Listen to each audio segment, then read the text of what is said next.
Don't you find it ironic that the world is rough to us, sharp around the edges, even though it's round, and your mind is faltering, circling the pain and doubt.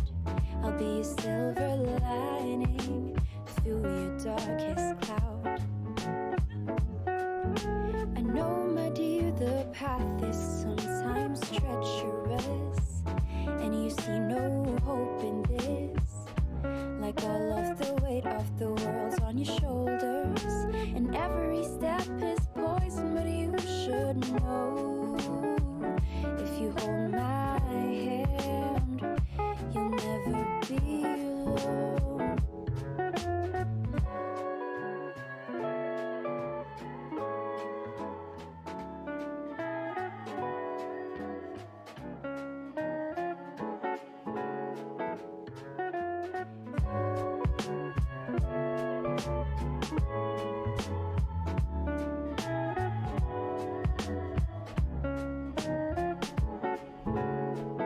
Don't you find it ironic that the world is rough to us, sharp around the edges, even though it's round, and your mind is faltering, circling the pain and doubt. I'll be a silver lining through your darkest cloud.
Good evening, ladies and gentlemen, gamers and gals. Hope you're all having a fantastic day so far. Get this, it's about to get even better. Welcome to History in the Making, the Hyperion Invitational, or Hyperion Cup 2. Sorry, that was a while ago, Portal. And this is going to be one of the final Overwatch 1 tournaments in Overwatch history. For you guys tonight, I am Lord Thief, and joined in the booth by the weirdo sitting across from me. Portal, how are you doing tonight? Hi, I'm the weirdest sitting across from him. It's Yeah, Portal. What's up? Yeah, I'm doing great. I'm excited. We got a start where we ended last tournament with Kaiju Corp clvr versus Paradise Aegis. Paradise Aegis won the last tournament against Kaiju Corp clvr. Shocking. But today we're going to be seeing everything change completely as they battle it out again in this first round robin style bracket Swiss, whatever you want to call it. I don't do terms because I suck with terms, but it's fine. It's an Overwatch caster for you. I suck with terms. Oh well, it's perfectly fine. But yeah, it's going to be a nice one today. We've seen in the past again, Paris, just winners of the last one. They're really good at these kinds of comps that we played. But I'm excited. It's been a while since we've had Hyperion, and I'm excited to get this over with so we can get into Overwatch 2 in October. Yeah, exciting days ahead, but also exciting days that were behind us, like you briefly mentioned, Portal. It actually wasn't against Kaiju Core Clover in the Hyperion Cup 1, but rather the Hyperion It was the Invitational. Invitational. It was the Yeah, Invitational. see, I'm Same also thing. losing my mind as The well. same Uh, thing. Oakley's gonna but message me in a second. I'm yeah, just he is. it's gonna be like, "You The son of a." Hyperion Cup won. Paradise Aegis they did win as well. So these are the two-time winners of the Hyperion tournaments. Tonight we'll be watching them duke it out with Kaiju Core Clover, as you mentioned, Portal, and we'll be starting on Lijiang Tower for our first map. Give us the rundown on this mode, Portal. Of course, so let's just go right into it right now. Pretty much what we're going to be seeing here, I believe, with being Control Center being first, we're going to be seeing a hard brawl comp, usually for Ryan May, just making sure you take control of that control room. Ha! Puns, it's You intentional. are so funny. Oh, it's so great. Anyways, serious talk. They should be running that sort of Ryan Diva May comp in order to make sure they can get that control first and then keep that. We do see it come from Kaiju Core Clover right at the beginning, but it does look like Paradise Aegis is going for something completely different. You don't usually see too often. You do see sometimes, but nothing too crazy. But actually, for a double shield comp. Yeah, it's a little bit of a it's a variant that you would see run here of the traditional kind of rush frontline heavy engagements that both of these comps are going to favor. The thing that I really like about Kaiju Core Clover setup here is that it just accentuates the strengths that we've seen in previous tournaments of Felix on the Diva. Already first fight breaking out, the Mei wall is going to cut off some of the team, but they're going to be able to round that corner and bail out their front lines. Meanwhile, the Immortality Field has to be deployed from JB Rocks. It's the second one that we've seen so far, and it has bought Ooh. Kaiju Core Clover enough time to actually secure a couple of picks. It's looking pretty good for this first fight, only taking place in the White Room as well, which is where you're going to want to stage. This should reward them with first point of the objective. Yeah, that may well is huge, just trying to block off the retreat from Paradise Aegis. It's what the big thing here. And as you see, they actually go really early with an early window, knocking out two with a flame strike. I mean, what more can you ask for at this point? I mean, after the season that Kaiju Core Clover had in the last Hyperion Cup, Glitch is ready to get back onto that main tank role and just pummel. That's what we got to see right there. Exactly. Now, Paradise Aegis used the window early, but with that, got four ultimates online before your Kaiju Corp has gotten even one yet. So right now, Kaiju Corp has to just fall back. Or no, I'm sorry, I got completely switched. Sorry, Paradise Aegis got four ultimates right now. Have to have something hit in order to get this point back. Yeah, tire free win condition. Is it going to actually meet the expectations that Paradise Aegis needs? No, connects to an immortality field, but that is an important resource out of the gate. Also, an important resource is going to be the photon barriers on both sides actually coming online, used in winning this fight. But there's the massive Shatter 3 downed there. And needless to say, there's still sacrifices that are made as the beat drops. It's only going to connect to the supports for Kaiju Core Clover. They're fighting a battle of sustenance now on the objective. Felix working towards the last percentage of the self-destruct. Probably not going to be able to use it here in the interest of winning this fight, but will be able to stall just a little bit longer. Shatter is going to connect in the presence of a window. You will not see Wasteman continue to stand. 2-Bit trying to strike back with the Gorilla Flux. They do take Cannon out of the fight, but by now the reinforcements are here. The cavalry love has arrived, and Kaiju Core Clover is still looking good. Yeah, I was really worried after that shadow because there was only some Metra to really help Ryan get the kills, and they weren't able to do enough. But they were Let's able go, to Busy. stall it. Holy crap, Busy just nailing all of his shots with that amazing stun gun. Just kind of speechless at that. Anyways, the shatter from Glitch was nice. It got people down, but just wasn't able to. Jesus, let me talk before you get kills, Busy. He wasn't able to get the kills he wanted, and because of that, Paradise he just was wasted so much time that no one was able to touch. I mean, there's nothing that they could have done there.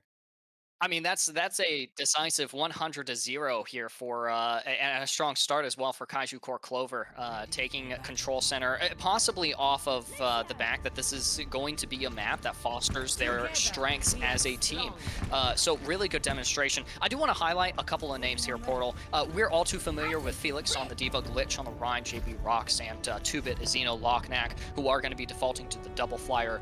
Well, actually just Pharmacy now. as Xeno swaps. But there's a couple of new names that I want to bring up. Waistband, now on the Wrecking Ball. Thorium in the backline supporting Paradise Aegis. And as well, Busy, who we just got to see pop off a little bit. These are some debuting members for these teams here in the Hyperion Cup too. Yeah, we always love to see these new phases. They're going to start with the teleport combat. Interesting to see kaiju, corp, clover now going off, or sorry, Paradise Aegis just going full off meta this entire time. Hopefully that works out, but we'll see what happens. Yeah, like I said, you know, on Control Center, there's a leniency there for running the Sigma. Definitely running the Disruption style comp with the Pharmacy isn't too uncommon here on Night Market. It's going to be a map where you're a little bit more free to do what you like, but the question is Locknack going to be free to do what they want, especially since Busy is on the Cole Cassidy. Waistband going in, trying to create a little bit of space, but let me tell you, look at this. Kaiju Core Clover running down Thorium. All they want is that last pick. Glitch swinging to winning there as JB Rocks secures the final blow. And first control does go to Paradise, but you are going to see Kaiju try and fight this back with a teleporter. Needless to say, they're playing into a barrage. Nice deployment of the Immortality Field. Busy Beans is able to strike right back at them. Now at full strength, Kaiju Core is going to retake this point. Very aggressive ultimates Paradise Aegis to try and hold that point, but we gotta talk about Ford just being so far out of line from your team and just getting run down really is a game changer for Aegis. So if Clover can keep finding those healers or those DPS players that just get a little bit too far out of line, it's going to work out in their favor. Kaiju Clover, they've got a window right now. We've seen how effective window can be, especially early stage. So right now, Aegis just has to bait it out and try and avoid that window, whatever the cost. Yeah, and it's going to be a little bit easier to do that here on the Disruption. It is popped maybe a little bit more early than they would have liked to secure these picks as Locknack fights for an off angle. Busy Beans attentive to their presence. Xeno's coming up online with a Pulse Bomb, and that is going to be an ultimate that I'm sure we see get value. JB Rocks will have an opportunity to build another Amplification Matrix. Here, however, we do see Thorium is still kind of in the back here, not able to land an influential Bionade, and this is just... This is so much map control that I think Kaiju Core Clover gets to work with here. Yeah, a little bit, but they're also separated. That Kaiju Core Clover can just stay together, get a beat, and hold a point for even longer. Paradise Aegis is just wasting so much time, not really throwing too much into it, that they're going to be running out of time again and struggling just to get point. They have ultimates, yes, but I don't know if it's going to be enough. Well, there's the first one deployed, actually two now. The Barrage and the Minefield connecting to a couple of targets, one of which being the Mech and the Immortality Field, as Locknack looks to clean things up here on the point. Glitch has built a Shatter Self-Destruct used from 2-bit just to make sure that this is a fight win, and Glitch is going to say, you don't get to remech. In this whole process, Kaiju Core Clover is still in control of this objective. Hollow Can't Aim comes in with a boot to cancel the revive. Waistband is just trying to get them off the point. Xeno finally eliminates them, and that'll be the first, I think, real reset we've seen from Clover. Yep, that's what it just needed. It took a little while in order to find that prime opportunity, but Clover sort of faltered a little bit there. I mean, it's a little bit odd seeing Glitch throwing Shatter, thinking that he can 1v4 in the entire Paradise Aegis with Mercy Pocket. But you know, it happens. It's perfectly fine. You can get Shatter pretty quickly, especially if how Glitch has been playing. Right now, Paradise Aegis has to just use that ult economy, which it kind of wasted using all of them in that last fight. There's another teleport onto the objective. You talk about ultimates, the Amplification Matrix and the Photon Barrier all coming online. Photon used to control the objective. It's also going to disrupt the Minefield, perhaps, not before claiming Busy Beans. However, the Immortality Field comes out. JP Rock still on a sliver of HP. Same deal with Felix, but they do have the self-destruct in case they need a get-out-of-jail-free card. There's the barrage from the back lines. The coast side is going to rain damage from above, and with that, Paradise Aegis, despite losing the objective initially, will be able to retake. Right, but I think it still goes in Kaiju Corp Clover's favor here, because look at this. They went on to a point right off the bat, they capped it, preventing any more cap charge from Paradise Aegis, and now they can just kind of stall it out. If they win, great. If not, they get at least another 2 fights. That's perfect for Kaiju Corp Clover. They have the ultimate advantage just a little bit with that self-destruct. Nano's great and all, but sometimes it just doesn't work when you want it to. At least from experience, but I suck it on it, so that might just be it. But Paradise Aegis, if they could just use that Nano perfectly, then it doesn't matter what Kaiju Corp Clover does. Yeah, Ana's kind of out of my hero pool as well. I do like seeing Cannon's hero pool displayed here, opting out of the Symmetra onto the double hit scan. Seems like an easy win condition or an attainable one here for kaiju corp clvr to dispatch Lockneck, but watch out, another barrage is online. 2-bit won't be there to mitigate it until they get revived. There's the barrage, but it's from a tenuous position with the nano boost. They'll be able to go aggro on the objective. It's actually going to be the tanks from Paradise who want to connect initially. Nice connections from those rockets as well, separating JB Rocks from the rest of the team, but by this point, kaiju corp clvr is looking really strong on the objective. The beat is going to drop by them some extra sustain and space created with the self-destruct, rewarding kaiju corp clvr with the first map in this series. It was pretty close there, but Paradise Aegis Diva just got a little bit too far out of position, and kaiju corp clvr capitalized on that. That's what Paradise Aegis just needs to work on a little bit more. They were good on the ultimates, good on just normal fights, but once you have someone that just goes a little bit too far out of bounds, it puts everyone else at a disadvantage and gives kaiju corp the win. It's going to be a close map as we go into the second. Yeah, I'm really excited. I mean, Portal, you and I have been kind of waiting on the edge of our seats for this series to get underway. Myself being I guess the Hyperion certified kaiju corp simp. I guess that's not entirely wrong. Kaiju corp clvr, sorry. Yeah, I almost fake simp. And fake fan. And in Paradise Aegis, you know, the two-time winners of the Hyperion tournaments. So this is a matchup that we've been excited for. I think that one of the things I'm really excited for is to see these new players debuting in these squads as well. One of the names that I didn't actually get to mention was Hollow Can't Aim, who played the Lucio there on Gardens, and who I think was also really responsible for why Glitch was able to move aggro on targets like Thorium in those key moments, and also why, you know, kaiju corp clvr, they could play out some space when you'd normally want to stick pretty close together on the rush composition, but then with the speed boosts and timely speed amps, they can coalesce right back together for those key fights. No, exactly. I mean, Hollow Can't Aim was phenomenal at throwing the team right at Paradise Aegis and making sure those picks would happen in swift fashion. It's amazing seeing a team working that tightly so well, especially for a new player. I mean, those beats were great.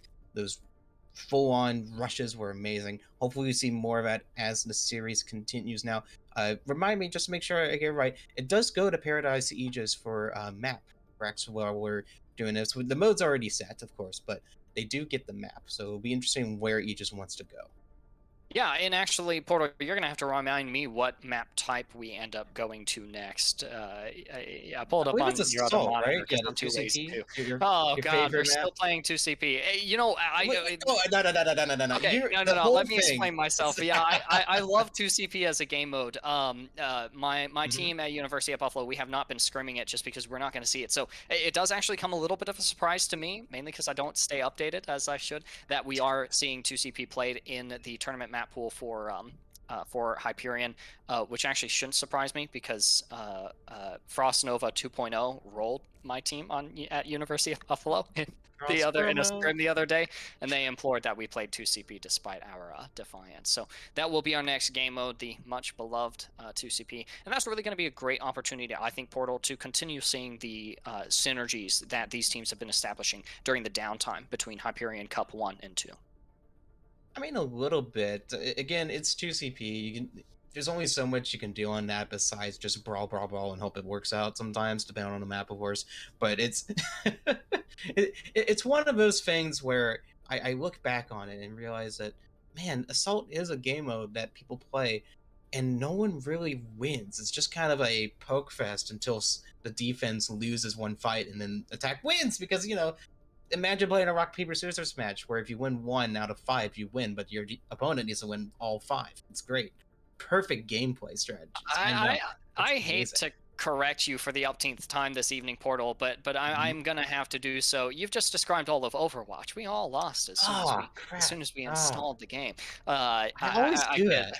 It is fun, actually, and I think that it is a dub to see two teams of this caliber get to compete this evening and have a great start like kaiju corp clvr has, but as well, I think invariably, Portal, we do get to see a couple of maps where Paradise Aegis and the compositions that they want to run, like I was kind of ranting about during the break, or before we went on stream about Ball Tracer. There's going to be maps where that strategy emerges as a really strong one. So I think this is still very much Paradise Aegis' game to take away. Yep, it's still anybody's game. It's just one map. It's just 1-0. It's still best of 5, so there's plenty of time to come back and get ready into this. Again, we've seen how Paradise Aegis can play well in these kinds of compositions. I think they're just a little bit rusty on the teamwork aspect right now.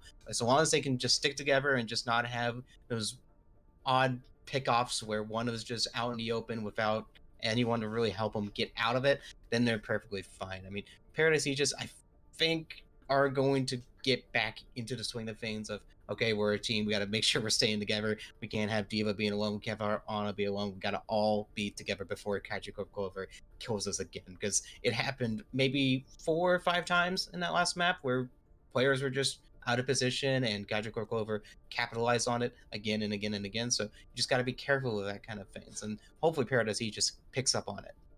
I'm certain that they will. And again, there is something to be said that, where we've seen some really strong synergies established here in Kaiju Core Clover, or rather manifest of those synergies that they've been developing. I think that, there's also the reverse side of that coin, which might not necessarily be the case with Paradise Aegis, where you still have to work out those synergies and continue developing as a team. But I am in concurrence that we can see Paradise Aegis really start to do well as the series progresses. They start to get their own rhythm, but as well in these matches and in scrimmages as well between any team, part of the objective is going to be learning the way that your opponent plays the game. And I think that there were some really good lessons that Paradise Aegis could take as far as how from Lijiang Tower, as far as how Kaiju Core Clover wants to approach playing the game themselves. And I think that that's going to put Paradise Aegis in a really good spot, or equipped with really good information to help them decide how they want to start turning this series. Well, speaking of making their own momentum, they do have the chance by picking the map, and they have decided on Temple of Anubis. Interesting pick based on what we've seen earlier. Temple of Anubis is very, I guess I would say it's kind of personal. I find it very hit scan heavy. You got a very early Widowmaker play. You want to make sure you try and get like a couple picks before in that first attack phase. If it doesn't work, you switch off to something else that is actually better, because it's Widowmaker in Overwatch 1. Doesn't do a whole lot. But I do think this still goes a little bit in Kaiju Corp Clover's favor. We saw how dominant Glitch has been on Ryan, and that's been a big deal with Temple of Anubis, at least recently. Ryan Sig was something that Paradise Aegis tried at the beginning, but just couldn't get to work. Maybe they can try and make it work on Temple of Anubis, but I feel like this still leans more into Kaiju Corp Clover's favor right.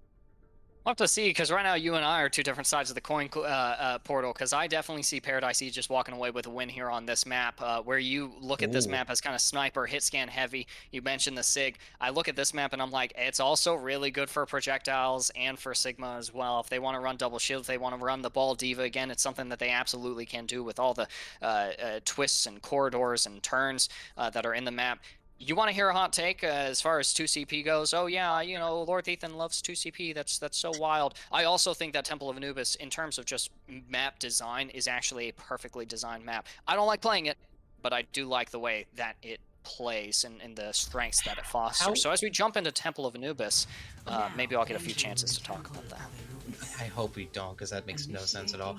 But as we're getting everything in, like I've said, I do get what you're saying by how projectile heavy this map is, but at the same time, with how many of these long sites are, projectiles can only do so much in so little time. So depending on what comp you're running, if you're running that far Mercy, you want to have a Widowmaker just so that you can have a little bit of a hit scan in the back to make sure you can get those projectiles that Pharah might not be able to reach at that time and point. Because especially on this first point with attack, they're going to have some sort of a Widowmaker or an Ashe to try and knock out your Pharah before you even have a chance. So right now, as we do see here, bit of an interesting choice coming out. We have the counter dive from Kaiju Corp Clover and a double bubble from Paradise Aegis. Both things that I had no shot at trying to guess right there, because I was completely far off, but it happens, it's part of the game. Interesting to see that. I think Kaiju Corp Clover is assuming that they're going to be running a dive here from Paradise Aegis, and it's going to backfire tremendously because of this double bubble they're starting with.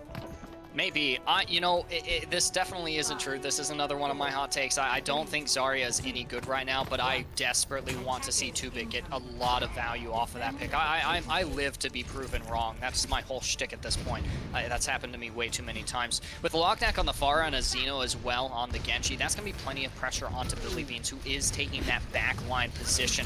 That's an early bubble, though, from Glitch, so I have to wonder, Portal, how much space does kaiju corp clvr really have to work with right now? Well, them being on the low ground too much is just not going to work. They do get back enough so that Winston can actually get something. But look at this. Glitch is playing so aggressive as Winston. You can only do so much up there. I mean, you get a lot of, you give him a lot of energy, yes, but Winston can't really do much without a Zarya pocket to try and give you that energy. So it's kind of a waste in just feeding that ultimate charge far. Maybe, because we do see Lockneck is I think leading the lobby in terms of ultimate charge right now. They have found the opportunity to go aggressive as well with Billy Beans out of the lineup and still a couple of seconds until their return. Lockneck can play out here in the middle of the sky without too many repercussions as well. Attempts to thwart the push here from kaiju corp clvr. It's going to be assisted with a nano. Glitch ends up getting slept, but someone woke them up. Oh, I really hope Thorium gives someone on Paradise a stern talking to about that one. Needless to say, Glitch with the nano, after getting slept, decided to feed their brains out, and now I think that this is invariably going to be first point for Paradise. Yeah, feed their brains out is a bit of an understatement here, because he just went full on W and just didn't stop, almost like his key was just stuck. I like the energy. I like it, though. Great, yes, great energy. You just rush right in, give all that energy to that Zarya, and let him whip through everything else that kaiju corp clvr has. Brilliant energy right there, yes.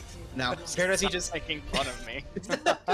They did use the barrage here, so it's a little bit too much, I think. I think the fight was already won at that point. There's not a lot they could have done in order to prevent that, but it's probably fine. They still got the nano, still got Falcon. Now you got Blade. With a good nano blade, this game is over. Yeah, and you know, part of the reason 2CP is not really too enjoyed is because it is kind of steamroll heavy, so we'll have to see the Nano Blade come out. It's not going to be the Nano Blade, it's going to be the Nano Winston into the back lines of kaiju corp clvr, resulting in a D-mech onto Felix as Lockneck also finds the opportunity to go aggressive. Glitch finding their own chance to do the same with a Primal Rage onto Thorium, but Thorium has already submitted the Nano into the fight. Glitch has to touch the objective, and you're going to have Cannon's Riptire looking for one of those free win conditions. It might possibly be the pick onto Captain Mimo. Now without the pocket, Lockneck might be suffering, but not for very long. They're equipped with the barrage, and as the blade is drawn from its sheath, Hollow can't aim is going to be taken out of the fight. Who needs aim when you're playing Brig? But you can't play Brig when you can't touch the objective. That's going to be the story here as it's written for kaiju corp clvr, with 4:21 that they're up against in terms of time bank. Blink and you miss it. Kaiju corp clvr is taking a page out of Paradise Aegis book by feeding into everything that they want and just dying before the fight even really starts there. I mean, yes, it was a good ultimate from Gritcha trying to make sure that I believe it was Formium that on the Ana couldn't get the nano off, but at that point the nano was already gone, so there's nothing a lot that you can do there.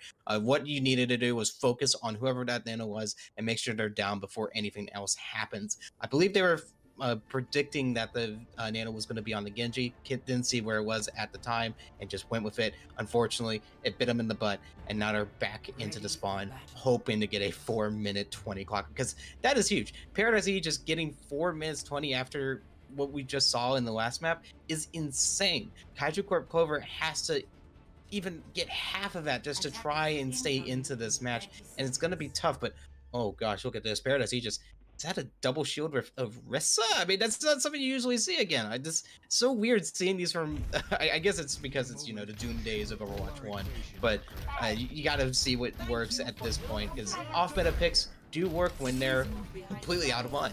Don't you dare try and say that double shield is off meta. I didn't say double shield, I'm saying that Rissa's stick is off shield. No, I love seeing the Queen play the robotic Omnic horse that we all hate and love to hate as well. It is going to be a pretty reasonable counter represented here on the side of kaiju corp clvr, though, but not if Glitch unfortunately takes just a little bit too much damage. They are eliminated. I thought that they would be able to get out there. I don't think he was expecting this kind of spam composition from Paradise Aegis, because it just rips right through a ball like that. Now, he is going to stick on the ball, trying to figure out something else, some sort of change in order to prevent that. But right now, Kaiju Corp Clover just have to play the poke, just try and poke, get those shields down, get at least some sort of damage before going in and making sure it's all right. The stomp has to knock him down, and it will get the Orisa at least. Nice boob. Yeah, that's what I was about to say. There's that glitch was looking to finagle the boob off of the high ground for the defense, but it's not going to clear up very much space. Lockneck is still at full HP and raining down on the backlines with damage. Busy Beans is going to go down, and in the meantime, Paradise Aegis is not suffering in this fight. Once again, Kaiju Core Clover is forced back, especially now that they've lost both supports. That's going to extend the amount of time that they have to take to regroup. It's going to be really close for Paradise Aegis right now. It's hard trying to say what they're trying to do, but it's going to be really difficult right now, especially because there's a lot of freaking noise outside my room. But it's all right. Don't worry. We go through it. We worked through it. I have 2 chihuahuas as well, so I know the struggle. We'll see if Rocket or if the barrage causes a struggle here for Kaiju Core Clover, and it absolutely does. 3 key members of the squad, the attackers, are eliminated, and that's going to be yet another reset in the books. Portal, we were talking about time banks earlier. One thing that I wanted to mention is that the win condition for Kaiju Core Clover here is to secure that second objective with more than 230 on the in the bank, because that will reduce the time bank that Paradise has to work with. But right now, that's looking more like a luxury than an actual viable strat. Yeah, it's going to be really tough for Kaiju Core Clover to even get back into this right now. 2 minutes down, 2 minutes left to go, and Paradise Aegis is just full holding them right now. I don't really see a full win condition here, because Paradise Aegis is just holding on so tightly that Kaiju Core Clover can't even get a pick when they want to. If that window pops up a little bit too early, though, I think that might help them. But look at this glitch just going right in, and again, just fitting. JB Rocks goes down early, and now they have to go back again. Yeah, we'll see. Every time that glitch goes in, that's also the opportunity that Lockneck sees to go in themselves, and it is going to be Chem Nemo, unfortunately for this map, establishing the good old-fashioned Mercy diff, whipping out the Glock, which is just totally disrespectful. But once again, I like the energy. And so again, I think that that's kind of the timing of these 2 compositions, the way that they interact is Lockneck goes in every time glitch goes in. So I have to wonder how the strategy changes from here, if it does. I mean, they gotta do something here. I mean, look at Paradise Aegis. So they've got almost all of their ultimates besides the Valkyrie online, so it's gonna be really tough for Kaiju Corp Clover to win this. They have to bait something down in order to make sure that they don't have 5 ultimates to deal with for this last push. There's a duplicate from Cannon to start off not this fight, but rather keep them sustained in the backlines. Cannon's still able to pick out Lockneck, though. In the presence of the Supercharger, Paradise Aegis will be temporarily bolstered, and there is Bob's thrown onto the objective, one by a mirror image and one by the real deal. But right now, it is going to be Kaiju Core Clover establishing a really good fight here, getting themselves that first point. But Portal, like you have mentioned a couple of times now, it's not with much time remaining. Yeah, only 3 minutes right now, which is okay. It's not amazing, though, right now. I mean, Paradise Aegis, I feel like they just didn't use their ultimates, and they really should have. If they just ulted on the point, the Ash a little bit earlier, the Flex a little bit earlier, it would have been still a held for Paradise Aegis. And now they have to ball back to second point. It's still winnable, don't get me wrong, but right now it's going to get a little bit tougher as it gets a little bit closer to game time. The age-old question, ult better or ult first, and Glitch is still going to have a little bit more participation before they can do that. Lockneck is going to commit the barrage here, gives their life for the cause. What a noble sacrifice, and it's not going to be redeemed. Rather, JB Rocks is going to be brought right back into the fight by Hollow. Can't aim, and this is a really nice foothold here for Kaiju Core Clover, especially with Cannon popping off on the Echo, but going critical in the process. Hollow is ever attentive there, and there is the Nano Barrage from Busy Beans. This is the ticket to success here, the key that Kaiju Core Clover needed to even out this map, and it looks like they've achieved that. If they can just clear the stragglers off from this objective and reduce that time bank only slightly, but 2 to 4 minutes, Portal, I think, is a small difference in this matchup. I mean, it's a huge difference right now. It's, even though it is halftime, that's still about maybe 1 fight in between them. If that, it depends how slow they play. Paradise Aegis just been playing very slow right now, so I guess you can kind of get that point. But right now, Kaiju Corp Clover, they need to keep up this momentum. They're ulting first, they're pushing in first, being the aggressor, and Paradise Aegis have to react, and by the time they react, it's already over. So right now, kaiju corp clover just has to work that momentum and make sure that they are the first to attack each and every time for the rest of this series if they want to keep it up and get to that 3-0.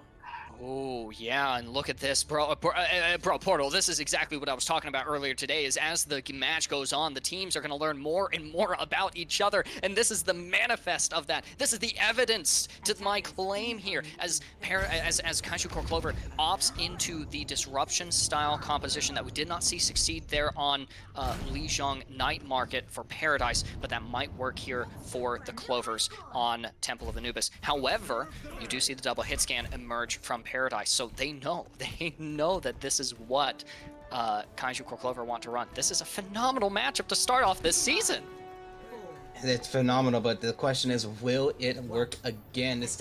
It worked out for a while for kaiju corp clover, but right now, because they know how to defeat this now, kaiju corp clover is just going to play super slow, get those ultimates, and then again ult first. If they can do that, they're gonna win it right here. And Paradise, they just know that, so they have to try and get those ultimates first and be the aggressor. If they're the aggressor, they win the fight. But look at this, they don't know this. They see the ball. Oh, but he doesn't go. He doesn't go up and try and knock him off. No, not quite yet, and that was a really nice early pick there onto Thorium. There's Glitch going in, pulled up onto the rafters, or the bridge rather. The Immortality Field goes down, traded in the process. Busy Beans is also going to be eliminated. Here's Cannon in the back lines as well, looking for just a little bit more damage, because like you had mentioned earlier, Portal, it is kind of about the ultimate charge at this point. Cannon is not able to make it out though. Just barely, and I believe the res is gonna go off for. Actually, no, he already res earlier. So if kaiju corp clover can just fall back a little bit, stall it out a little bit more, Paradise Aegis will be down a man, and the back piece is huge at this point.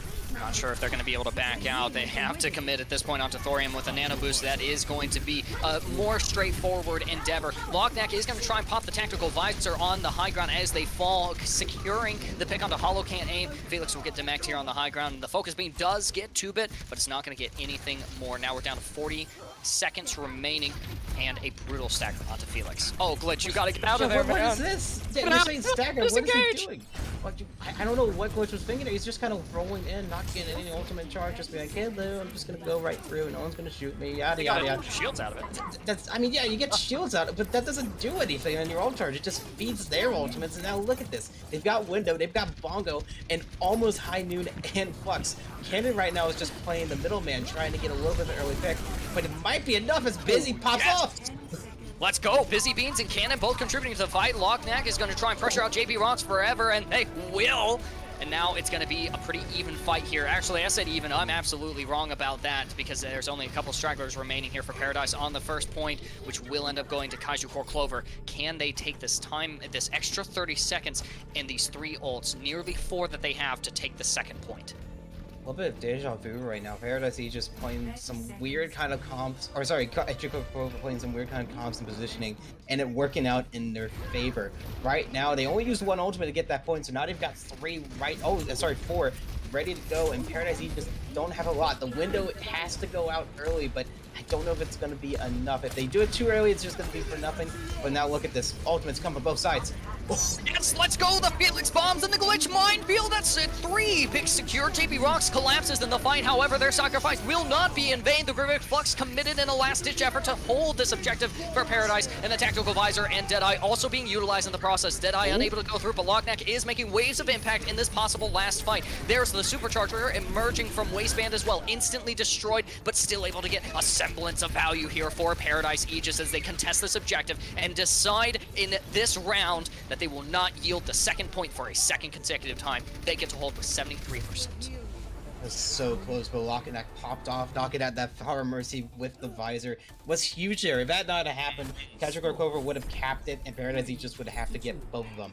Now, it's not great, but they do have to get just 1 point and 73% in order to take the map and tie up this series. It's going to be a close one. Paradise Aegis, again, they just need to capitalize just a little bit more. Be the aggressor. That's how kaiju corp clover is winning this. They're aggressing, and it's working out in their favor. He just had the window, and then kaiju corp clover throws 2 ultimates, I mean, maybe even 3 at him, just to make sure that wouldn't get enough. A little bit too much, because they weren't able to use that for the stall comp to make sure you cap that point. But it's fine. It works out. Paradise Aegis just needs to hold on, and oh, it's not something you like, but they're gonna go for that double bubble again. Yeah, I don't really care much for double bubble, Who does? mainly because of the Zarya. But hey, 2-Bit made it work on that first round, so I'm down to see it again. I'm starting to become a fan. I live to be proven wrong. I gotta mention as well, it's really interesting to see kaiju corp clover stick to this disruption style composition. It's a little bit odd because they are going to be on the double hit scan instead of another dive disruption hero like you might see the Genji or the Tracer run here. But I think at this point, Busy and Cannon are both anticipating Lockneck on the Pharah, which is the right call. Exactly. I mean, Busy has been popping off on a DPS role, so we can keep that up on Ashe, then it's game over for Paradise Aegis. But they've got 4 minutes to work with. They've got a lot to do, so kaiju corp clover just needs to hold back and just stall it for as long as possible.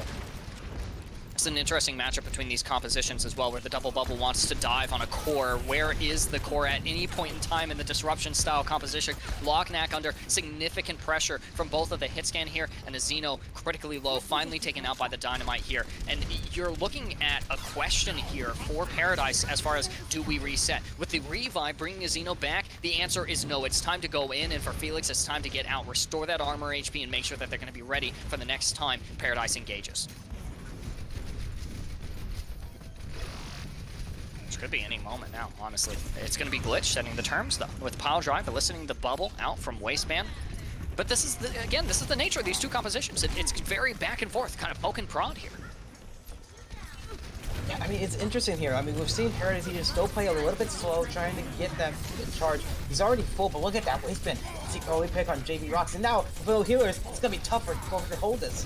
Well, their strength is bolstered by the nano boost applied by Thorium as well. Thorium may not have been able to play the game a lot so far in this series, but when they do, when they are allowed to do so, it is a significant impact, and that impact will lead to the capture of this first objective. It's only a matter of time and stall, really, for Clover.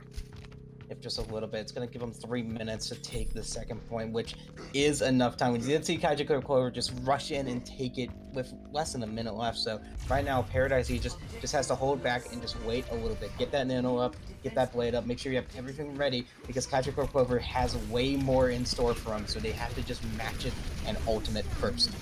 Essentially, starting off with the revive, Captain Nemo calls the rest of Paradise Aegis to action. Lockneck is going to want to dive in with the barrage, but not in the presence of a nano-boosted visor, which does pick a Xeno. Ooh. There's the Bob committed as well. 2-Bit is out of the fight, but that's okay. Oh, no, it's not okay. They ended up using the grab there, which is so... That is an unfortunate instance that Paradise incurred as the fight win goes to kaiju corp clover, and they hold on to 3 ultimates as well. That's so odd from Paradise Aegis.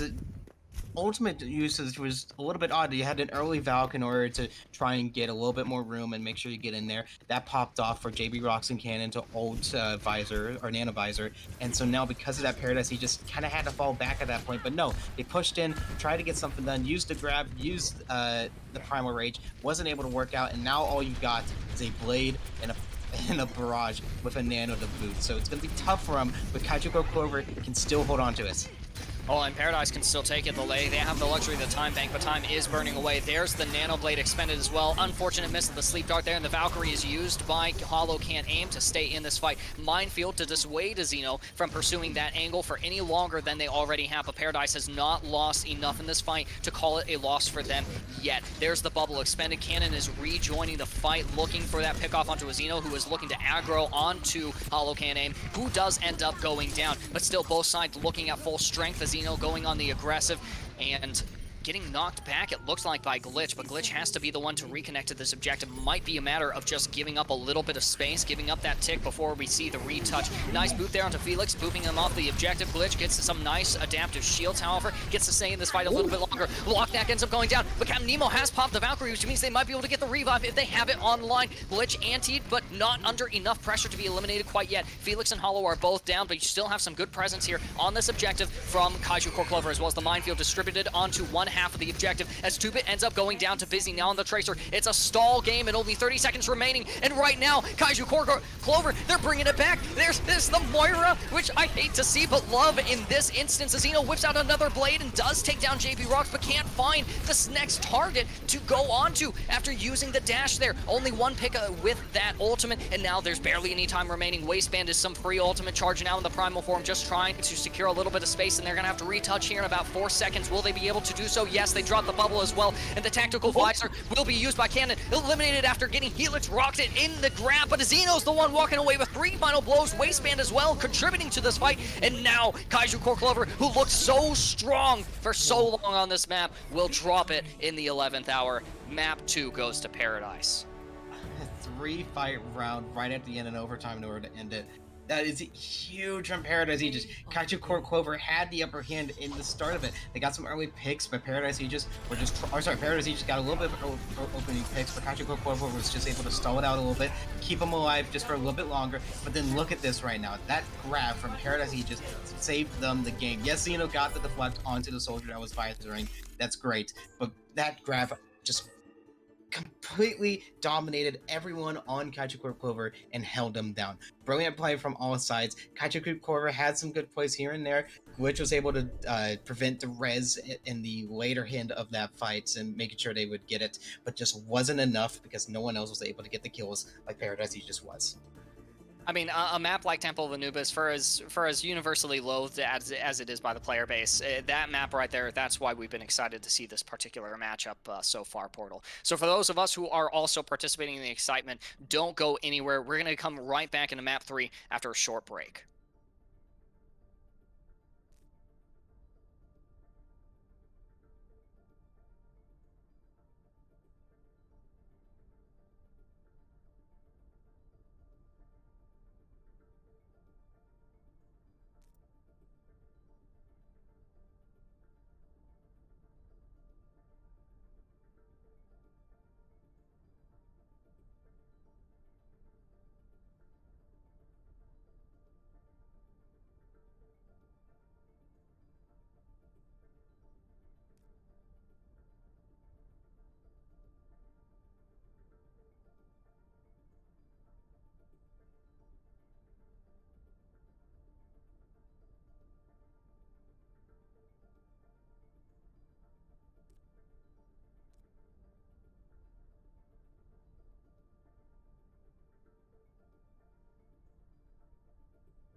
Welcome back from the break, everyone. Portal, I think I'm going to be real with you here. H.G. Wells must have had a vision of the future of this moment in particular, because right now this is playing out very much like War of the Worlds right now. Maybe War of strategies and the differences that we're seeing in terms of strengths and approach to these engagements we've gotten to see so far. It's going to be Kaiju Core Clover, even in the series against Paradise Aegis, both of them winning one map so far. Kaiju coming out on top of Lijiang Tower, Paradise winning their map pick. So now with the next map going to Dorado, which is going to be Clover's pick, I have to wonder if we're going to see this trend continue of these teams winning the maps that they decide they want to play on.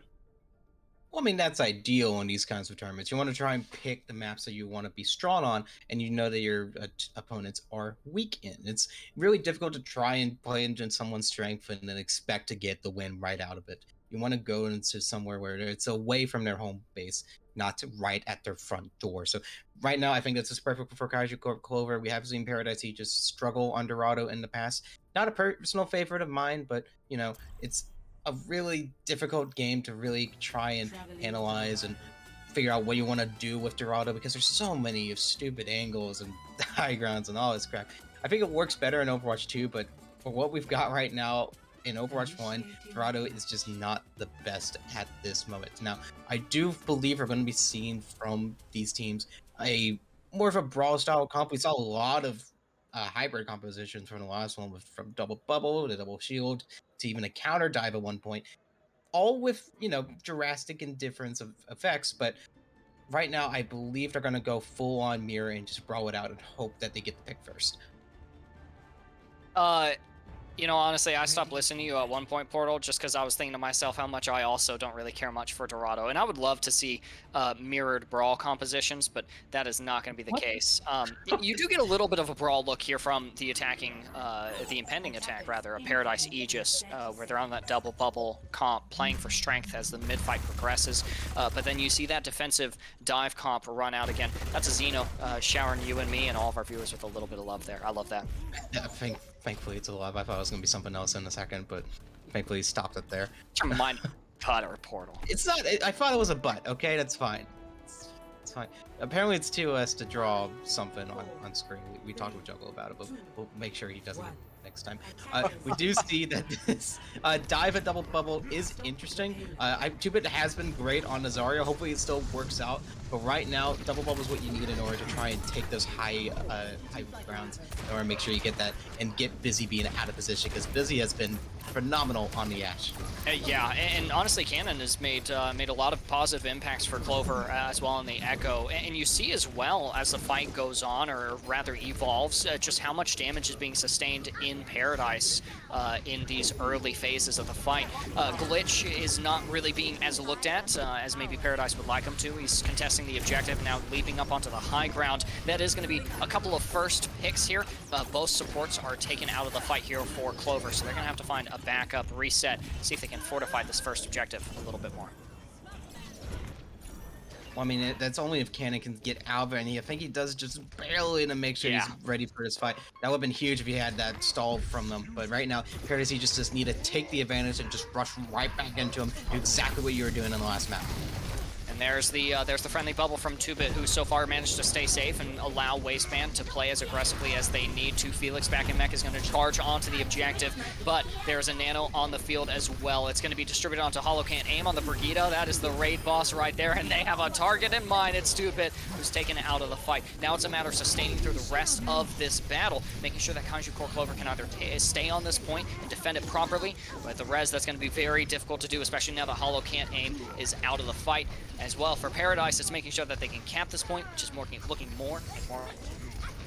Well, not only that, but even though Kaiju Corp Clover threw out some ultimates, Paradise he just only threw out the Valk and got the point just on their own. And now look at this. This is what you don't see of it. A Yahtzee right now. 5 ultimates on Paradise Aegis, ready for him to just wipe out Kaiju Corp Clover at any step of the way. Now, Kaiju needs to just fall back, get those ultimates back up and running, get that nano. That's going to be essential right now, because even though you've got you got the Echo ult, you've got self-destruct, it's only going to do so much when Paradise Aegis has everything else and more coming.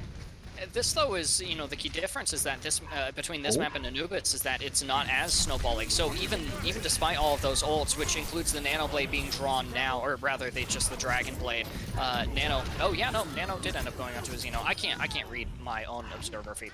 It's small. Yeah, you know what? So I guess I stand corrected here, Porto. You were absolutely right. The Yahtzee was rolled there by Paradise Aegis, and that this is quite a bit of momentum that might lead into a snowball that Paradise Aegis has established. Right, I mean, they only needed to use 2 ultimates there. Kaiju Corp Clover was smart. They held back, didn't use any of them, so now they can try and retake and prevent them from getting this second point. I think they're going to be able to if they can just play it correctly, but Paradise Aegis has been dominant on this ultimate. They just got to go right in, do what Kaiju Corp has been doing, and be the aggressor. That is the key to this series.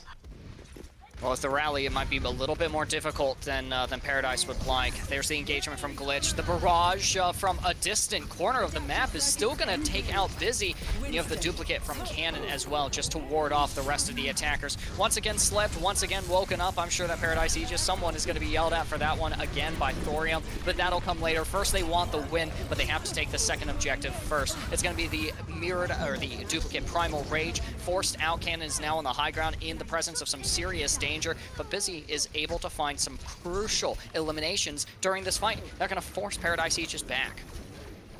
Yeah, interesting plays from Paradise Aegis to have that long range far out. I get what you were trying to do, get that damage because you know they're already low and you don't want Diva to eat up the rest of the ultimate.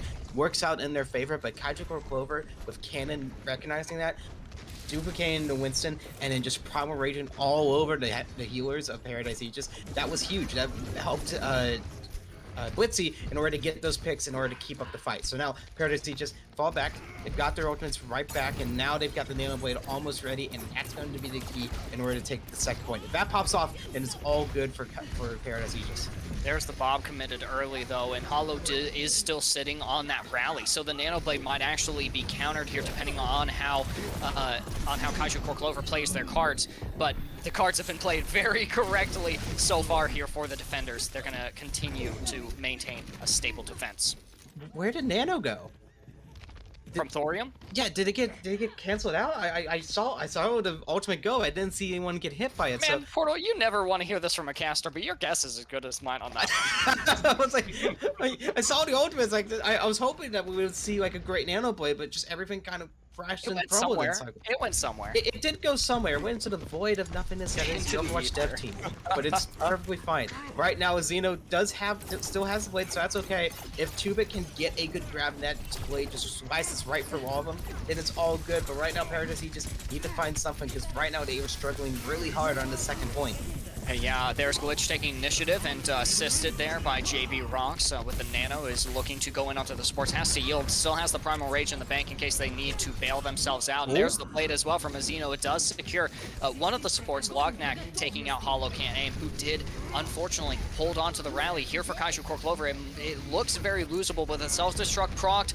Unfortunately, finding no eliminations, that trend is going to continue. Now it's up to Cannon and the other 2 members of Kaiju who are still remaining to make something out of this fight. Cannon was able to live long enough to get the duplicate form, and they're going to duplicate 2-Bit, not necessarily for the influence of the Graviton Surge, but rather just to stay in this fight and for some high damage output to buy the rest of the respawner some time. Now you're down to 25 seconds.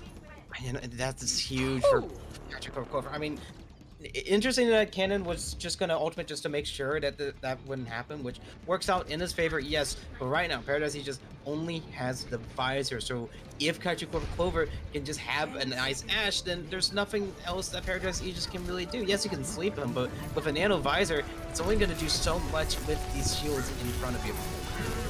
Goodness, Glitch looks dangerously low right now, but there's the rally finally coming out from Hollow Can't Aim. They do want to go aggressive here, and there's the Tactical Visor with the Nano tethered onto it as well. Gonna secure Busy Beans, and now looking for more Hollow Can't Aim. Bloodshed here on the objective. Now down 2 Kaiju Corp Clover is going to struggle to maintain this objective. Play their cards right, and with the focus beam from Cannon, it looks like that is gonna be the call. Nice sleep there onto Waistband. Now it's gonna be Cannon yelled out on the side of Kaiju Corp Clover, but again, maybe that's gonna be after a round win, because because they're still looking good. The defense is stable. They're looking strong. Felix is critical, and now Demek, but Glitch here with the Primal Rage is offering a lot of point presence before they finally and invariably die. Now Xeno on the Genji just to reconnect to the point and be able to secure a couple of key eliminations, do tons of damage, is going to be on this objective, as well as 1 DPS and one of the supports. Thorium is going to be trying to keep the rest of the team alive for as long as possible. But look, that devastating anti-nating cannon now with a duplicate on the high ground is going to find those final blows. That is the end of this attacking round for Paradise Aegis. It's just, again, a question of if they can stall. The answer is no. I mean, the Paradise Aegis had great teamwork at the beginning there, using Tubin in order to DM Lock and Act in order to get those early 2 picks. That was huge. The only problem was that they couldn't capitalize on it and get more picks before Paradise Aegis had the reinforcements to come back and, Paradise Clover to come back and stay in the fight. Now, because that happened, Paradise Aegis had nowhere to go, tried to get into picks, weren't able to win the duels, even with a diva in the backline, but just wasn't able to hold on long enough. So right now, Paradise Clover, very winnable situation. Only 1 point. You just have to get past that elbow in order to get to the point win and take the third map. Sorry, I can't count. Take the third map, take this 2-1, and get you on match point. It's going to be really difficult for Paradise Aegis to hold this. And oh, look at this. They're going back to the double shield. It worked out a little bit on Temple of Anubis, but I don't know if it's going to work in the same aspects now. I told you earlier, this is meta. Running the double shield, it's just a consistent, competent composition, and I think that it's a good call for Paradise as well. You know, you mentioned how doable this is for Kaiju Core Clover on their attacking round, and I don't entirely disagree with you, but also consider how treacherous that journey is from the beginning of this first objective to nearly the end of the second point. It was a perilous path that Paradise had to tread. I don't see a reason for it not to be so for Kaiju Core Clover, now opting for the Disruption comp, which is a good matchup against the double shield. So definitely I'd say this is a favorable map for them. Right, but look at this right now. We can see a little bit of spam from Paradise. You're just trying to make sure to get a little bit here and there. But I mean, right now the main key you want to look at is Busy. Busy's been really good on the hit scan so far, even on a Afar a couple times. But right now, if Glitch can knock him down and Busy hits him out of the sky like it was so close. Nice rock. But that would have been big if that happened. But unfortunately, it doesn't work. But Paradise he just still holds strong. Glitch went so low from that as well, and Felix had to just offer what they could in terms of point presence, end up going down there. Now Scannon just kind of quietly moving the objective, but also playing it safe, which is the right call on Tracer. I think at this point it's wait, what is Lockneck doing? Lockneck gets eliminated. That's not a crucial pick in this fight though, and there might be an opportunity for Captain Nemo to rest. So this isn't quite over yet, but that is a little bit of a stumbling block. There is the revive there onto Lockneck as well, so they're going to be able to build up that tactical visor in a timely manner, but now it's a duke out between Billy and Xeno, now assisted by Glitch, who's going to roll right back in. Captain Nemo is going to end up going down. Now the double shield is going to start to look weaker as the fight progresses. The infrared sights are triggered as well, looking for that final blow onto a Xeno. Get that other sniper out of the field, and there is now an amplification matrix in the middle of the battle, but the immortality field had to be sacrificed as well as the forces of Kaiju Core Clover with Felix now on the Sigma wrap around Paradise. They won't be able to sustain. Yeah, I got very worried there after Paradise he just lost Lock there. Thankfully, they were able to get the res, get Lock back into the fight, but at that point, the damage was already done. Kaiju Core had the ultimates, had everything ready, and now because of that, Paradise he just has to fall back and get ready to hold for 4 minutes on the second point. Tough task to ask for, but it's been done in the past, happened just recently, so hopefully it keeps up. But right now, Kaiju Core just need to keep up the momentum. What in the world was that? That was a good minefield, actually. I mean, it elicited the immortality field, broke 2-bit's barrier, and also elicited some space that, you know, could have been controlled by the rest of Clover if they had been in the position to do so. I can't complain about the initiative from Glitch, though, and the card is still moving this whole time. Yeah, I mean, look at this. It's just still going.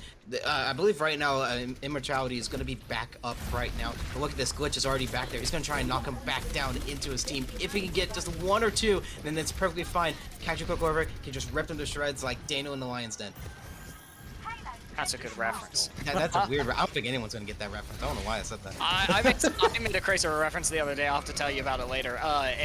You know, you talk about people dropping. Well, there's Waistband dropping off the high ground or being forced off of it. Ends up going down as well to Cannon. Flux is going to be committed here by 2-bit. It is going to raise Felix onto the high ground and put them into a very vulnerable position. Transcendence comes out from JB, but it's just a little bit too late to bail out the off-tank, pseudo main tank here in the formation of clvr. Now fighting through an amplification matrix. Glitch will be able to take out Locknack. Thorium will collapse as well, but this is a very dangerous place to play here for the attackers. They might have to reset off of this. Yeah, that's exactly what they're going to do.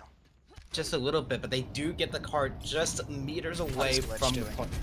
I don't know. Glitch has been playing very oddly so far. Sometimes it works, sometimes he gets super punished, and then it just hurts his team. That's the mega! I just don't. Okay. I love Why not? Glitch. I love all these players, which is why not at this point? Which is why I can call it out when they feed. How many times tonight do I got to say I like the energy? I like the energy. No, what a simp! That's great. Yes. But right now, kaiju corp clvr. The flux right there from Aegis was great and all, but if kaiju corp clvr hit that rocket, it would have been game over. Right now, you just have to play with the ultimates, make sure to get that ready and going, and then Aegis can't really do a whole lot. It's early flux from Felix, but it doesn't get too much. Does pop the immortality field down. And it does elicit the tactical visor out from Locknack as well. They're sitting perfectly healthy on the objective as well. And now I think the rest of Paradise collapsed onto Cannon. There's a minefield, however, on the objective. Oh, and it kills Captain Nemo in the middle of their rally. Now you've got the counter rally from Holocan Aim helping clvr to surge forth onto the objective. Just walk right through the barriers. Glitch is going to clip onto a tree there, but they do get the pile drop. Immortality field taken out of the fight. And now it's going to be a last-ditch effort to contest this last corner here for the defense. But there's still so much time remaining and so many picks, so much damage being secured by clvr, who are looking stronger and stronger on this point and will probably be able to push this around the last corner. There's only a couple of stragglers remaining here and a couple coming back for Paradise Aegis. Will you get the touch? It did the pulse bomb land. No, Cannon with the point. Nemo is still in danger of dying. You do have the point contested now by an immortality field. Azina will be able to touch just barely in time, and Waistband is already reconnected back to the fight. There's the Transcendence. JB Rock says, I don't want to die here, and neither does the rest of clvr. Cannon can't really live through that, though. Amplification Matrix does once again make this a dangerous place to play, but Waistband and 2-bit are already out of the fight, leaving only Squishies remaining here for Paradise Aegis in what is possibly the last fight of this third map in the series. Only supports remaining, but that's a nicely deployed immortality field. Good patience on that. Still not enough to counter Billy Beans on the Hanzo. There's a last-ditch bomb thrown out onto the point, and the minefield as well is going to be utilized in response from Glitch, who does end up going down to that ultimate. Now, with Holocan Aim on the Lucio, you're not looking a lot of sustain, but you are looking at the potential of booping people off the objective, unless you die to the tactical visor. So clutch from Locknack, but there's still picks on both sides, with the defender's advantage, however, in terms of respawns. It's just not doable for clvr. They have to back up. Oh, all of that. They were playing so conservatively, just not pushing the payload to make sure they have the reinforcements so that the final fight could work. But I feel like if they just stayed on the point, didn't fall back, and just held it on, they only had Ana there was no one to really touch, it would have been game over. But no, kaiju corp clvr, now they're running down with 20 seconds left. Not a lot of them in the bank, but they do have a couple of ultimates, just a DPS ones to boot. Paradise Aegis, they can probably get that nano in time in order to counter it, but it's going to be tough. Kaiju corp clvr needs to push in now and get those picks early. Have to see if they can. You've got the Dragon Strike, you've got the Pulse Bomb as well, and you've got Glitch sleeping in the back lines on the supports for Paradise Aegis, finding the pile drive, but look at how low everyone on both teams are currently standing right now. You've got Locknack pursuing an off angle, finding Glitch in the process, and then once again with the Lucio Zen healing composition, you're not looking a lot of sustain on the objective, but the potential to support defensive ultimates is there until Hollow ends up going down. JB Rock's so close to the Transcendence, but it's not going to be enough to bail them out because it hasn't been built up in time. Billy Beans possibly clutching here though, but they can't walk onto the point because of the minefield there. And Paradise will succeed. Despite the perilous path they tread there on their first attack, they do hold that second objective. And we are going to match point now, but not for clvr, for Paradise. So tough there. Locknack was just raining down hellfire on that high ground, and no one was really contesting them. He was just doing his own thing, just mailing them down, just like, oh, I'm playing a point-and-click adventure, just don't mind me, I don't even have to move because no one's even aiming at me right now. Just wiping them down every step of the way. They need to start focusing on that. Locknack is a threat to have to deal with, and no one was really going for it. Felix was on point. Glitch was on point. Glitch was slept, I believe, and just went out. Busy Billy, ultimate. The dragons went out early, but couldn't find anyone because it's just a little bit too high. They just need to fall back, regroup, make sure they have everything back in their mind, knowing what they're doing. But look at Paradise Aegis right now. They are so dominant, trying to keep these fights going. They're long fights, yes, but they work out in their favor. Yeah, and in the case with Lochnac raining damage from that high ground with Glitch, they just didn't have the the time, they didn't have the health, and they didn't have the supports to really continue contesting the high ground. So at one point you do look at the compositional disadvantage, but the thing about Overwatch is it's waves of ripples that become waves of impact there, and in one of those I think that you would mention is just not being on the cart at the right times. Needless to say, I don't think that's a discrepancy from Kaiju Core Clover, rather a capitalization from Paradise Aegis, who are able to identify that and stall in just the right way to drag out that epic showdown where it was so winnable for Clover, and make sure that they held on to that objective, albeit only barely. So that was a very interesting map. I don't really care for Dorado. Again, it's not one of my favorites. But I kind of like Temple of Anubis. I really can't complain about what we got to see between these two teams. It was such a close fight, and like we said, Paradise Aegis are up 2-1. It's back in Kaiju Corp's favor in order to pick the map. Let's see if they can figure out next time. We're gonna take a short break. We'll be back in a minute, so stay right there. The series is almost over.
Welcome back, everyone. We've got a banger of a series so far. Paradise Aegis up 2-1. Kaiju Corp Clover hopefully to fix that, and I think they've found the idea. We've seen recently, especially in the first map, that they're really good with the rush brawl composition, especially with a May. So if we're going to go to hybrid, where else are you going to go than King's Row out of all? What a shocker, honestly.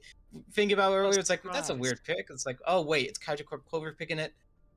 we're going to map 5. I think this is Yeah, I was briefly confused during the break. I thought it was Paradise Aegis picking King's Row, and I was like, that's not the call. But no, the call is for clvr to pick King's Row here. Real quick as well, this has been a really fun series so far. But if you do want to see the other match that is happening tonight, actually, I think that it's already over. Oh, that's a little bit unlucky. But in the future, we do have a couple of commands. You guys can get connected to us, me and Portal as casters, with the !casters command. You can get connected to our producer with the !producer command, and as well you can hit the !multi command to see all of the Hyperion Co streams. Today we are on Alpha, and there was a second series that was being held on the main Hyperion Co channel, so you guys can go and check that out.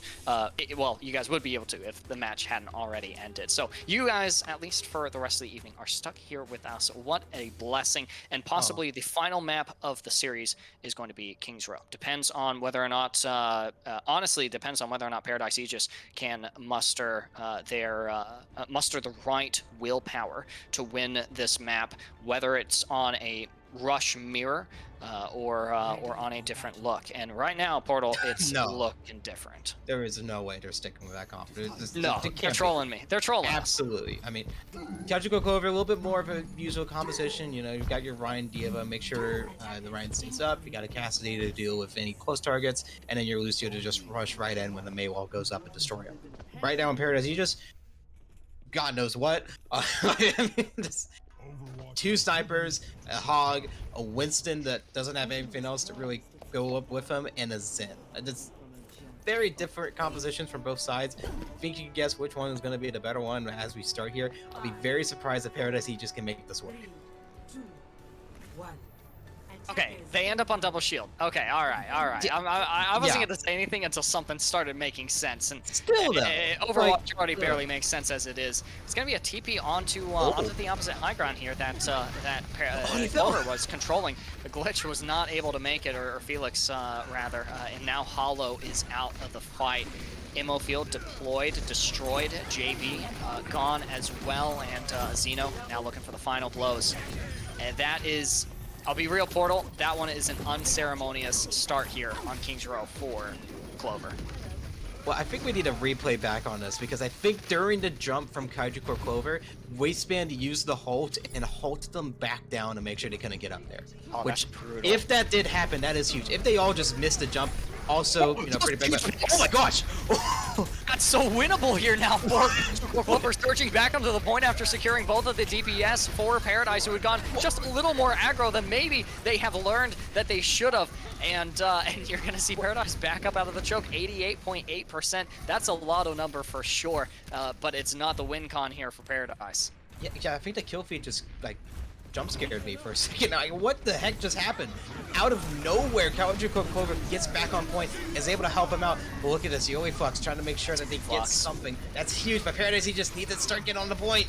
JP, Rocks, and Glitch are both gone, and they died in front of the, or rather behind the Amplification Matrix as well. Pretty gutsy plays here from Locknack, and the rest is cleanup here for Paradise, who I just have to mention, and I mentioned this during the break, have just been looking better and better over the course of this series.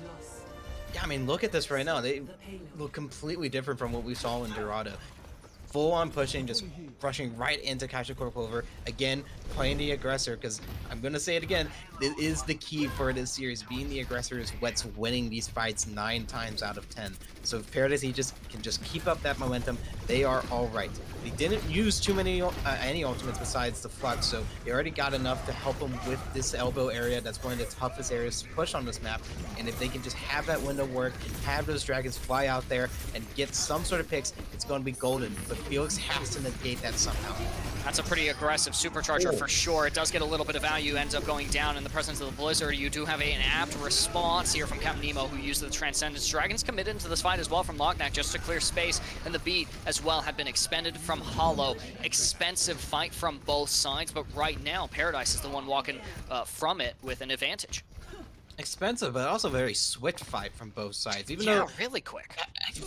6 ultimates collectively from all of them, and it happened in 10 seconds. I mean, what more can you ask from Paradise Aegis? Because right now, because they won that fight, they can start keeping it going, and giving that time bank even higher and higher. Kaiju Corp Clover needs a touch here. I don't know if they will, especially that window. It's going to be difficult. Oh, so incredibly difficult, especially if you're Glitch. Poor guy, let them play the video game. And honestly, at that point, let the rest of Clover play the game as well. We've got so many shields here to mitigate the bomb that was cast by Felix, and now it's only stragglers remaining as the point reaches its second destination. 440 in the time bank, and if you're Paradise, you are sitting pretty right now. Very flatter. I mean, look at this. Felix using that self-destruct very late, wastes an ultimate from Kaiju Corp Clover. Now Paradise Aegis, even though they only have Flux, are looking much higher than Clover of only a window and a shatter. So right now Paradise Aegis got to fall back, or not really fall back, but just keep up that momentum and keep up that room while all of this stuff is happening. Kaiju Corp Clover is just sitting ducks right now as a Flux goes out and gets a little bit, and a shatter to a solo shield.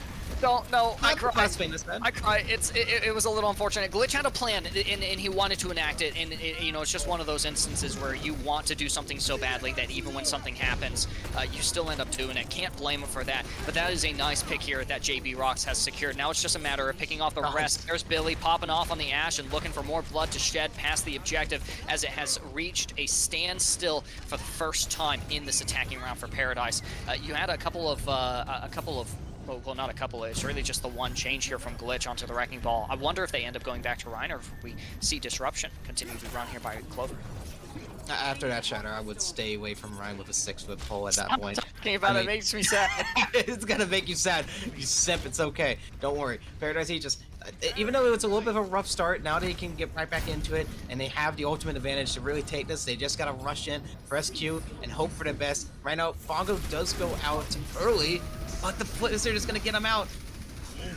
Blizzard is there, but so too is the Transcendence from the attackers, and now it is 6v6 here, 6v4 now on the objective after the Amplification Matrix is deployed. Man, I tried saying that one time, 3 times fast. And the rest is history here for Kaiju Corp Clover, with only a couple of more people here to touch. Still a couple of eliminations secured and a very well-timed sound barrier to buy Clover a little bit more time on this objective. But how much time in the presence of a Greatic Flux that leads to Hollow Can Aim's elimination in this fight? You still have supports and resources that can be contributed here from Paradise Aegis and the interest of making sure they win this attacking round, including the Dragons committed over the objective to make it a very perilous place to play, but still, nonetheless, you have Clover securing a couple of key picks, losing some people in the process, but looking good as the cart reaches another stopping point. I mean, this is unacceptable at this point. Kaiju Corp Clover should have lost it right then and there, but Paradise Aegis, even though they had the two-man advantage going into that fight, wasn't able to find any more picks, and Kaiju Corp Clover was able to stall it out until the reinforcements came back and helped them win that fight. 2 minutes left for Paradise Aegis. Only a duplication in the Bongo in their wings, not too much. And there is a change from Kaiju Corp Clover. They're going for Brigana very late, however, so right now the heals aren't there. I gotta say, I really want to see Waistband stop putting the supercharger so far forward because it's eliminated instantly here. The minefield deployed from Clover as well, but Hollow is under so much pressure, getting quite a bit of care from JB, but now you've sacrificed that care that could be going to Felix instead. They deliver the bomb and they do get a second chance out of this, but Azino with the duplicate does find the stomp, the Goomba stomp on Hollow Can Aim, and look at the picks continue to soar through for Paradise until it's only Felix remaining, and not for long, mind you. That's going to be that 3rd point capture with a little over a minute remaining for Paradise. It's on the switch of the healers so late into the fight. By the time they switched, everything was about to start off and kick up running. If Kaiju Corp Clover had those healers already there and getting ready for that fight, it might have been a different story, but it works out. Paradise Aegis now has 1 minute, 16 seconds on the clock, caps it with plenty of time to spare, but Kaiju Corp Clover need to somehow match it, and I think they are. This is their kind of composition. They love playing this rush brawl May comp. We saw that a lot on Lijiang Tower. If they can mimic that here, it's a clean deal, and we're going to go to round 3. Yeah, and possibly a map 5 as well. You know, like you've kind of very not so subtly pointed out, this is Clover's map here. This is their map to take, and I don't know if Busy or Cannon are going to stick on these picks, but you are going to get a little bit of a mirror, if not in in totality between these two compositions, at least in style of how these teams are going to want to engage. I'm going to be intrigued by the interaction between Cannon and Lockneck, just with the recon arrow and the hacks, as well as the fact that you've got 2-bit who can spy check. But again, I'm not sure if clvr is going to stick on the Sombra. It would be interesting if Cannon does that. I do see the aspect here, you know, teleport to the high ground, do exactly what Paradise Aegis did, but why do that when you have your own mindset on how you want to play this and do it correctly? You know, it's really difficult to try and mimic something that you aren't able to do to perfection like you are to a different comp, so it's interesting to see them kind of switch here. Yep, no, I understand what the Sombra was there for. It was for early information. It was for a little bit of scouting here. So now, armed with that knowledge, it means clvr can actually just kind of wait for that swap. Ooh. Wall comes in way too late from Paradise, and now Xeno might get caught out. A little bit of an early pin there from Glitch, but that's the way you handle that interaction there. And now it's just a matter of seeing if they can storm the castle, proverbially speaking. The point here is what they want to control. And once again, the wall now from the opposition, the attackers, is not going to meet much value. There's an early ammo field deployed as well in the interest of getting Glitch to play aggressive, but maybe the comps weren't there because they didn't quite get there in time as far as swinging that hammer. And now losing Glitch, and with the presence of the amplification matrix on the field, Paradise Aegis looking pretty good to continue holding. Yeah, but look at this. Paradise Aegis popped the window a little bit early in that fight, and now they don't have that in order to help them defend in this next fight. Kaiju clvr do have a little bit here. They do have High Noon, maybe a window if they get lucky, but right now they just got to play very aggressive and just aggro right into them. Hold W, make sure you don't feed too much, but make sure that Xeno doesn't cut you out, because right now, oh, just like that, Glitch on in no man's land.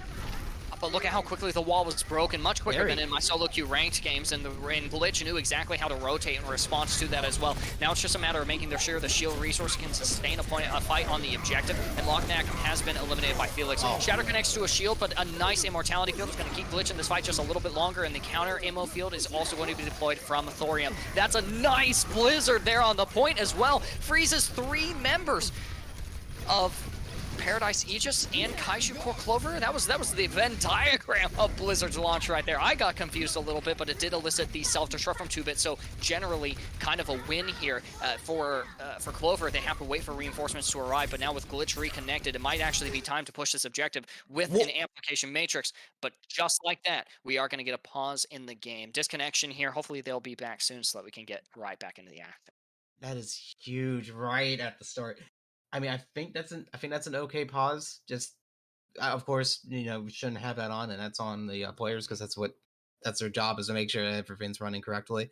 But unfortunately, it doesn't work out in their favor. Now everyone's in limbo, knowing that there's a window staring right at them, just waiting to mow them down, which is huge because they had a Mei behind them, not with ult, thankfully they used it in the last fight, but just trying to help them get that room. And now they don't have it. It's going to be difficult for kaiju clvr to really do anything at this point. I mean, do you fight this out? Do you try and brawl and make sure you're all good? Or do you just wait and hold back and try and get something else? It's going to be tough for them.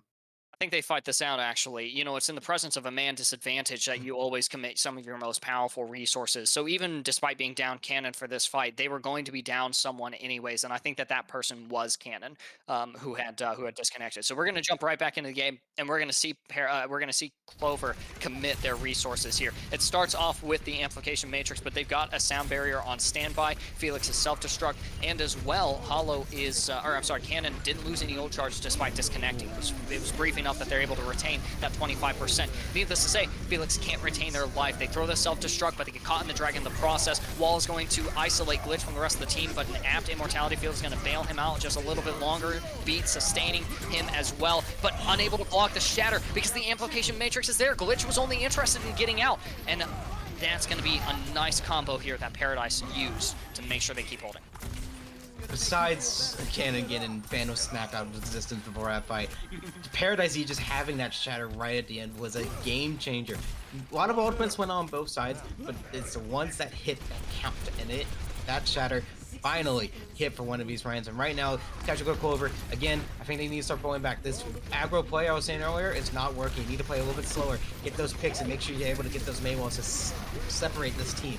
Yeah, there's the ice cream sandwich. It's walls from both sides and an early immortality field. Glitch is suffering for health, but they're so close to the shatter. They want to stay in this fight. Locknack taken out once again. There's a self-destruct thrown into the middle of Clover. Ooh, that was so close. Hollow almost wasn't able to avoid it, but Wasteman is making impact here. The Blizzard cast as well, and a shatter coming from Glitch might help to secure an elimination or two. But look at that, despite the freeze, Wasteman is still sitting at nearly maximum HP. There's 20 seconds remaining, and Clover is a little bit out of sorts for how they want to either approach or stay in this fight. That's an early sound barrier for sure from Captain Nemo, but it means that Paradise can push forward and deny just a little bit more space here from Clover, who might not be able to touch. It is going to be Hollow and Felix who connect to the point. There's Blizzard now on the point, making the defenders have to play perilously, and once again, another shatter from Wasteman doesn't quite connect enough, and there's the sound barrier and the amplification matrix, which means the defense has to wait just a little bit before re-engaging.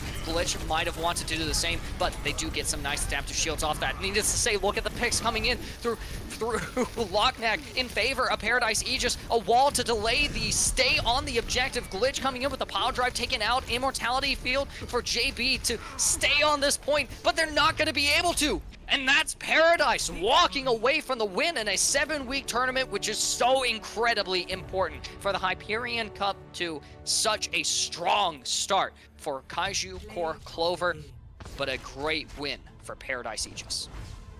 I mean, look at Locknack right now. It was a problem last map, and it's a problem here again.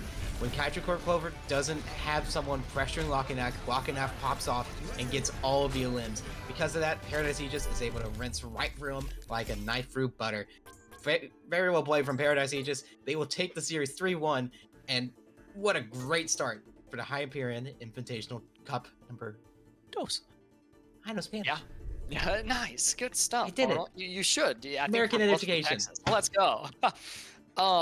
Yeah, and again, I think that one of the big wins here was not only getting to see these two teams play, but also getting to see the new faces in both of these rosters and get to see the evidence of the synergies that have been developing behind the scenes over the last couple of weeks as these teams prepare for this event, which I'll go ahead and reiterate now. I'm going to be saying this for the entire tournament. This is one of the final Overwatch 1 tournaments in Overwatch history. So if you guys have people you know who like watching the competitions, who, you know, might have a little bit of hope left in Overwatch 1, that maybe it can get just a little bit better before it gets really good with the coming of Overwatch 2, then definitely direct them here to Hyperion so that they can get in on all the action. Portal, we got to see a lot of really good stuff tonight, though, and I think that just as these two teams got better and better over the course of the series, I think that each of the contenders we get to watch over the duration of this tournament, I think that we get to see them improve as well.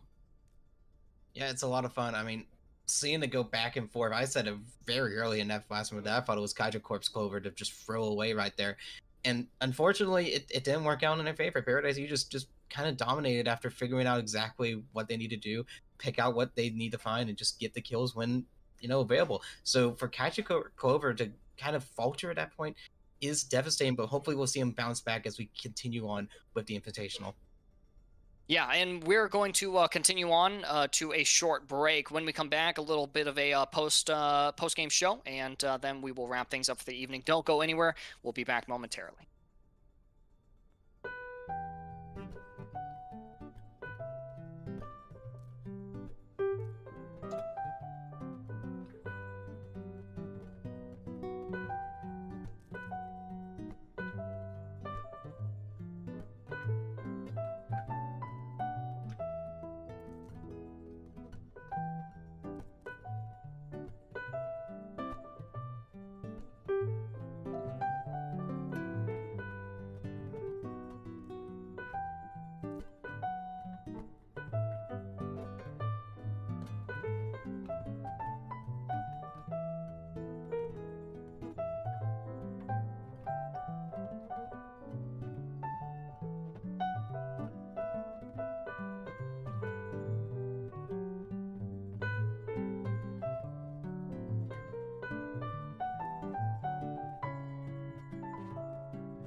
Welcome back. I'm here with Loki from Paradise Aegis, the winners of today's series. Loki, how are you doing, man? Oh, it's, just fought a hell of a game. We just tried our very best. A It little was tiring. I can only imagine how tiring that must have been. It was a very rushed match from start to end, and I think it was more towards the beginning. So my first question for you is, what happened in between map 1 and map 2 that really turned it on and able to get back into the team sense?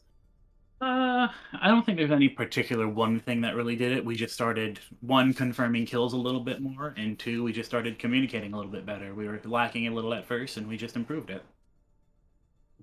That's the way to do it. One of the observations that I enjoy making, Loki, is just understanding that in matches like these, part of the win condition for teams is to understand how the other team wants to play. So as you guys progress further and further in the Hyperion Cup 2, what is a lesson maybe that you learned tonight that you can take into one of a lesson that the team learned as a whole, not you personally, although that could be the case. But something that you can take into your future matchups as well that will continue to bring you guys success.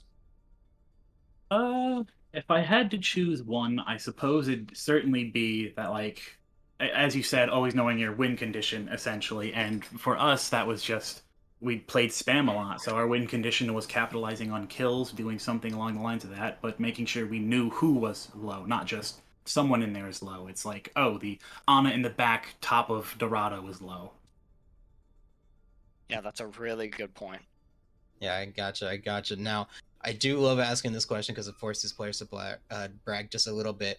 I need you to, in vivid detail, describe your favorite play of the entire match and why. Oh boy, you're asking me to remember the last however long it was. It feels like 5 years. Oh, well, Uh, it's gonna be a if long I had essay. to say, I think it was probably the end of Dorado for our defense, where we were able to just barely make it. We were like, I think we were considerably down, and we had both Nemo, we had Thor, we had Tube, and then I was coming in and having us just like barely by the skin of our teeth come back in at the end of it. It was really nice, especially having Nemo there. He's super good on the Lucio. Yeah, that was an epic moment for sure. Definitely one of the most hype moments of the series. Well, yeah, like you mentioned, Loki, it was a long night, long series of games, one hell of a match for sure. GG's to both Kaiju Core Clover and Paradise Aegis, but more importantly, congrats on the win this evening. Thanks for joining us tonight, Loki. Any shout outs that you want to make? Any parting words that you have? Uh, if I have to choose someone to shout out, I suppose I should shout out my my support man Nemo. He was doing phenomenal this game. He was really keeping up the comms, and of course all of you, the casters and production. It was great being here. Thank you for it all. Absolutely. Oh, thank you so much for joining us. And yeah, Nemo killed it tonight, and I'm looking forward to seeing all of you guys continue to play over the next 6 weeks or so. So have a good night, get some well-deserved rest, and we will see you very soon. That was Loki of Team Paradise Aegis, the victors of this evening. And, Portal, I think Loki said it best. One hell of a match. It was an absolute blast. And once again, not the only match that we had going on at Hyperion this evening as well. If you guys want to stay updated, then make sure to follow this channel. But as well, drop the / multi command in the chat so that you guys can also follow Hyperion Co. on Twitch. That way you guys can get notified of all the games that or all the matches that we'll be casting, and you guys can stay up to date with some of your favorite teams in the series. I gotta mention, by the way, Portal, 2 of which for me personally would be Kaiju Core Clover, of course, but also Paradise Aegis, who have just never looked weak. I mean, you saw it tonight. These two teams are pretty dominant whenever they try and butt heads, and sometimes, when an unstoppable force meets an unstoppable wall, what happens? We figured out Paradise Aegis pulls through. But I guess that's the unstoppable force. Someone, maybe some sort of philosopher, will come back and be like, no, it's something like this. Like, I don't care. It's Overwatch. Who gives a crap?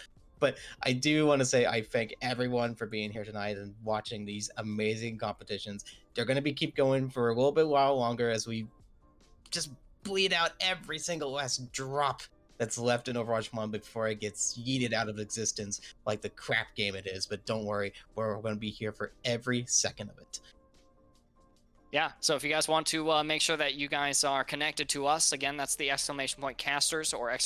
Producers command, or you guys can just head over right to, I think it's twitter.com, and you guys can follow me at Lord Thethan, or are you on Twitter, Portal? No, not at all. You cannot find me at Portalman5 on Twitter at all. It's just, it doesn't exist, especially on Twitch at PortalmanTV. It just, I don't know why, but it just doesn't work. Go follow Portal, and as well, University at Buffalo will be competing here in the fall. So if you guys talking about Twitch channels, if you guys want to head over to twitch.tv/ubuffalo esports, drop them a follow. We're, as a program, very excited to get games casted by yours truly, and actually I think, Portal, you're going to be involved in that to a certain extent as well. So definitely a lot more that you guys can see from both of us in the future, as well from other Overwatch endeavors, but most importantly from Hyperion. Make sure you guys have dropped a follow, stay updated for when we go live next. I think that there's going to be another match on Sunday, which might be hosted by yours truly's. And in the meantime, you guys have a wonderful rest of the evening. Thank you so much for watching. Be good to each other, and we'll see you next time.